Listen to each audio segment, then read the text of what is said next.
In this simple video tutorial, I'm going to share with you how you can turn on restricted mode on TikTok. You can simply enable restricted mode on your TikTok account in just few simple steps. To do this, simply open up your TikTok. On your profile page, tap on the three lines on your upper right corner. Select Settings and Privacy. On the Settings page, scroll into the section of Content and Display. Tap on this option of Content Preferences.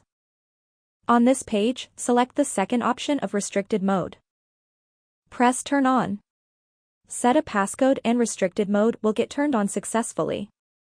TikTok will detect and change your algorithm.